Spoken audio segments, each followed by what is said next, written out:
contexto internacional. Creo que han sido injustos con él en muchas cosas y hizo lo que pudo. Era un hombre estudioso, un hombre que realmente tenía criterio, pero lo fundamental era que era un gran demócrata. Tenemos a un Fernando de la Rúa que defendió la democracia, que fue un senador de la Nación Honorable, que fue un jefe de gobierno de la Ciudad de Buenos Aires, respetable, y que terminó su vida honradamente. Mi mensaje es que cuidemos la democracia, que es una manera de cuidar la libertad y la paz.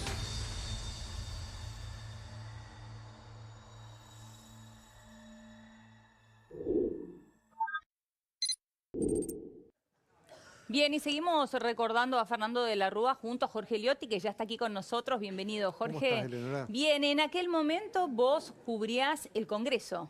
Sí, a mí me tocó ver un poco la etapa final del gobierno de la Rúa desde ese lugar, que Cumplió un rol fundamental. es el ámbito ¿no? donde se había trasladado gran parte del poder de decisión, del declive de la Rúa ya en las últimas instancias, porque en el Congreso se venían negociando las leyes con las que se intentaron rescatar la etapa de la convertibilidad, Claro. donde había una especie de guión acordado con el Fondo Monetario que iba monitoreando una serie de sesiones interminables hasta altas horas de la noche para tratar de evitar el desenlace que finalmente se produjo y que después fue el epicentro una vez que se produjo la elección de octubre del 2001 que marca el principio del fin. Hablamos de la elección legislativa, ¿no? De la legislativa del 2001, con la derrota de la Alianza, el triunfo del peronismo, y ya con ese recambio empieza a desencadenarse un poco una serie de episodios que yo te diría que se traslada el poder real al Congreso, Sí. empiezan a aparecer una serie de movimientos, ¿A de partir de actores. ese momento vos crees que se traslada el poder real al Congreso? Mirá, desde ¿O que- esto sucedía desde antes? Bueno, en realidad en el Congreso hay toda una etapa de discusiones de proyectos legislativos tendientes a tratar de salvar el proyecto del gobierno.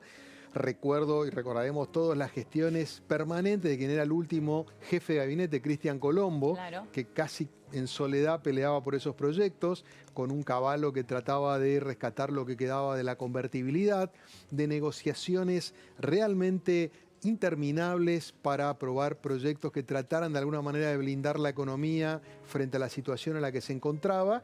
Esa fue, yo te diría, toda esa etapa de esos meses hasta la elección.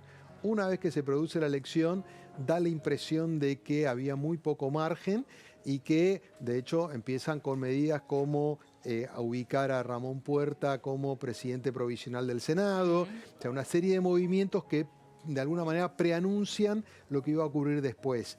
Estaba políticamente muy desgastado y de hecho una cosa que llamaba la atención, estos legisladores asumen en diciembre del 2001 y entre ellos la compulsa más importante había sido en la provincia de Buenos Aires. Claro. Cuando no, entre Duhalde y Alfonsín eran los dos candidatos a senador, gana Duhalde y desde que asumen el 10 de diciembre el despacho de Duhalde en la planta baja del Senado se había transformado en un espacio, en un ámbito de constante movimiento, de consulta, entraba y salía gente, había colas ¿Que esperando. demostraba el poder que tenía? Yo creo que de alguna manera había un estado deliberativo que Sí. marcaba que el gobierno no estaba bien, que estaban de alguna manera articulando una alternativa que después se iba a producir, obviamente iba a decantar. No creo que hayan preparado los eventos del 19 y el 20 de diciembre, pero de alguna manera estaba un poco a la vista que la situación era muy delicada Sí. y los hechos del 19 y el 20 de diciembre terminaron desencadenándolo. En ese punto ya de la Rúa estaba claramente muy debilitado. ¿Estaba muy solo? Porque se habló Absolutamente. de que en el último tiempo lo fueron abandonando de a uno, a partir, bueno, también de la renuncia de su vicepresidente Chacho Álvarez. Empezó a quedar absolutamente solo. Bueno, la prueba más realista es que los que terminan dando el paso para atrás son los del bloque del radicalismo y es el jefe del bloque de senadores de entonces, Carlos Maestro, quien le dice que no queda más alternativa que pedir la renuncia y de hecho la información sale desde el Senado, es el propio Maestro quien dice, le acabamos de sugerir al presidente que presente la renuncia y a los pocos minutos se conoció la carta de dimisión de la Rúa. Una carta manuscrita, ¿no? Que Exactamente. hizo el propio de la Rúa, sí. Lo cual demuestra que ya no quedaba ningún apoyo, ni siquiera de parte del radicalismo. Bueno, ahí aparece esta transición que tan traumáticamente recordamos, de la asunción de Adolfo Rodríguez Sá, el interregno tan corto, bueno, los cinco presidentes que tuvimos. Exactamente. Naturalmente que la figura de la Rúa yo creo que tiene un antes y un después con su presidencia. Antes de la presidencia es esta figura que rescataban recién en el informe muchos dirigentes radicales. Probablemente el presidente más previsible que haya tenido la Argentina. ¿Previsible en qué sentido? Es el político que cumplió con todos los pasos que hay que cumplir para llegar a la presidencia, que había tenido logros electorales muy significativos desde el 73 en adelante, que de alguna manera representaba la tradición más institucional del radicalismo, que tenía un bastión político muy fuerte en la capital federal, donde había sido electo varias veces. La vez más importante es el primer jefe de gobierno electo de la capital federal. Claro. Yo te diría que era natural. Eso fue en el año 96, vamos a recordar esto. Fue senador antes que esto, ¿no? Dos veces Absolutamente. también. Un tipo que había, de alguna manera, desde el punto de vista político, se ha ido preparando, que tenía la formación natural para poder ser presidente, que cuando se conforma la alianza era el nombre que naturalmente decantaba como la figura más importante, la alianza junto con el Frepaso.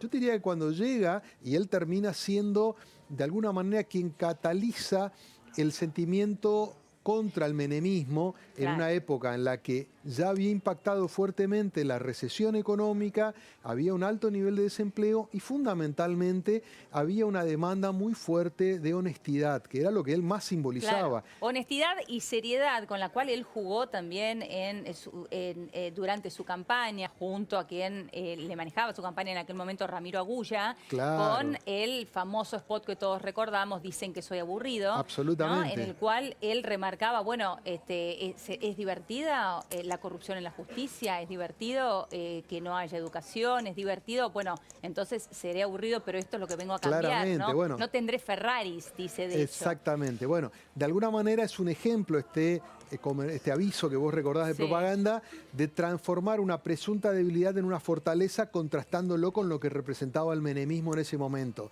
Y gana por una diferencia más de 10 puntos sobre Duhalde, o sea, una diferencia muy significativa, y llega con una enorme popularidad y con una enorme expectativa, porque era la primera vez que una coalición de gobierno que reunía radicales y sectores que originalmente habían estado en el peronismo, como era Chacho Álvarez, uno de los líderes del Frepaso, ¿no? Era la esperanza. Absolutamente. ¿No? Representaba la esperanza. Digo, por eso se lo comparó tanto en aquel momento con Cambiemos, ¿no? Claramente. Con la conformación de Cambiemos, porque venía lo que decía justamente Cambiemos, el cambio después de tantos hechos de corrupción, y en este caso, después de 10 años de Son las figuras, ¿no? emergentes contra procesos desgastados. Totalmente. En un caso era el menemismo, 10 años y medio de gobierno, en otro caso 12 años de kirchnerismo.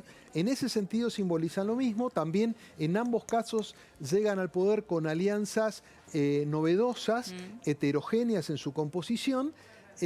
Pero da la impresión de que el gran problema de la Rúa, en el mismo momento que asume, ya está la génesis del problema que iba a terminar decantando en el 2001. Uno de los puntos más gravitantes tiene que ver con cómo manejar el estadio final de la convertibilidad, que fue el gran problema inicial en el gobierno de la Rúa. Recordemos que también fue parte de su promesa de campaña. Claro, eso fue lo difícil. Eso fue lo difícil, ¿no? Porque también, y hay que decirlo, la sociedad argentina estaba enamorada de la convertibilidad. Claro. Era de alguna manera un placebo que nos hacía pensar que nuestra moneda era equivalente al dólar. Pero es importante esto que estás remarcando, ¿no? Porque ahora, que ya ha pasado agua debajo del puente y que todos conocemos la historia y cómo terminó el gobierno de la Rúa, uno no reconoce esto que vos estás diciendo. Bueno, pero es cierto que la sociedad estaba encantada con la te voy a dar dos datos momento, que te van a refrescar la memoria. El primero, en plena campaña, el que planteó que había que evaluar algún esquema alternativo para ir saliendo de la convertibilidad fue Duhalde. Y en el mismo momento en que lo planteó, empezó a bajar en las encuestas. Apareció el temor a salir de la convertibilidad. Claro. Recuerdo una conferencia de prensa de la Rúa con medios extranjeros. En ese momento colaboraba para un medio extranjero y participé allí, el 80% de las preguntas eran sobre cómo iba a ser para sostener la convertibilidad.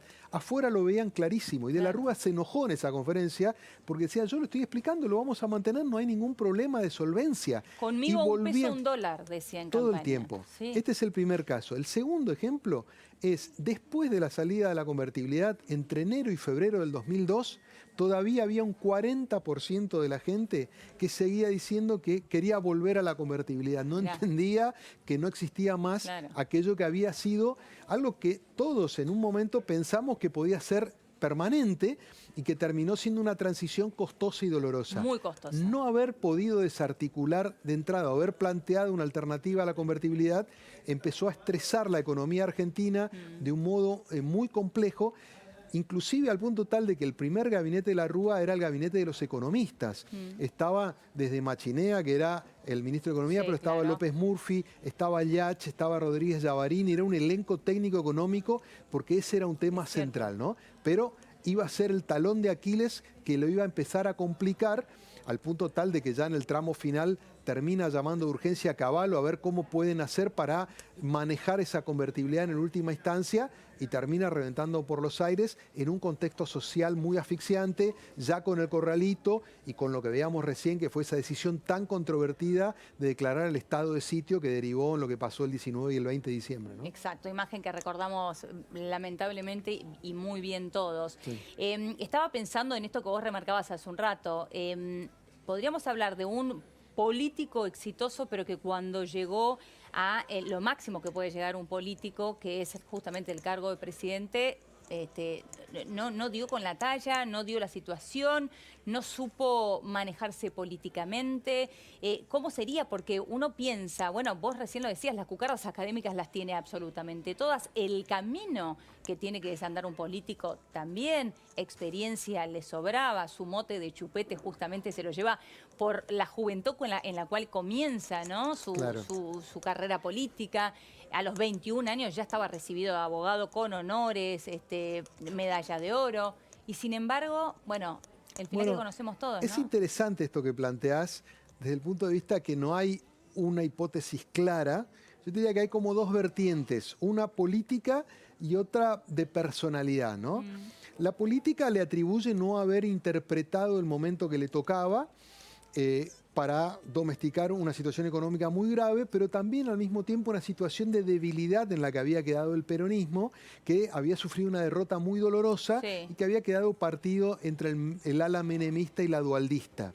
En ese momento el peronismo estaba bastante dispuesto a cooperar con el gobierno de la Alianza y ahí le atribuyen de alguna manera responsabilidad de la Rúa no haber capitalizado eso para desbrozar el peronismo y no dejar que sobreviviera 2 años después y de alguna manera terminar con su gestión, ¿no? Entonces hay una mala lectura política, un mal manejo de él en relación con el peronismo. Y después hay una cuestión que tiene que ver con la personalidad de él. Algunos hablan de un excesivo encierro, de no escuchar, de no ver, de no prestar atención. Algunos inclusive hacen un señalamiento respecto de si estaba realmente con el ímpetu y la energía que se lo había visto en los años anteriores o durante la campaña. Durante los 2 años de gobierno se vio un hombre apesadumbrado que le costaba irradiar convencimiento, irradiar energía como requieren las presidencias en la Argentina, que es un país complejo. ¿Porque le pesaba el poder? Nunca sabemos, ¿no? Hay algunos que dicen, bueno, le quedó muy pesado el traje, otros hablan de que estaba con alguna dificultad cognitiva para poder llevar eso adelante, que se fue agravando con el correr de los meses que le tocó gestionar. Lo concreto es que en la presidencia se vio una versión de la Rúa muy desmejorada, sin la lucidez como para poder resolver, sin la habilidad para articular las herramientas que tiene un presidente y que se iba hundiendo progresivamente sin poder visualizar alternativas, ¿no? Con manotazos de ahogado, con resoluciones intempestivas, o sea, no encontró en ningún momento atajos que le permitieran salir de ese encierro en el que iba quedando y que terminan como un embudo en estos episodios del 19 y 20 de diciembre, que también, así como hay una mitología respecto a cómo estaba De la Rúa en ese momento mentalmente. También hay toda una mitología respecto a cuál fue el rol del peronismo en esos días finales del desenlace, ¿no? Claro. Claramente es un episodio muy difícil para la sociedad argentina porque no es un golpe militar al viejo estilo, hay una revuelta popular probablemente incentivada por actores del peronismo que ya veían la debilidad del radicalismo y esto termina acelerando el proceso, ¿no? Entonces es una situación realmente difícil donde él nunca terminó de entender cómo salir. Una vez fuera de la presidencia, él abandonó la actividad política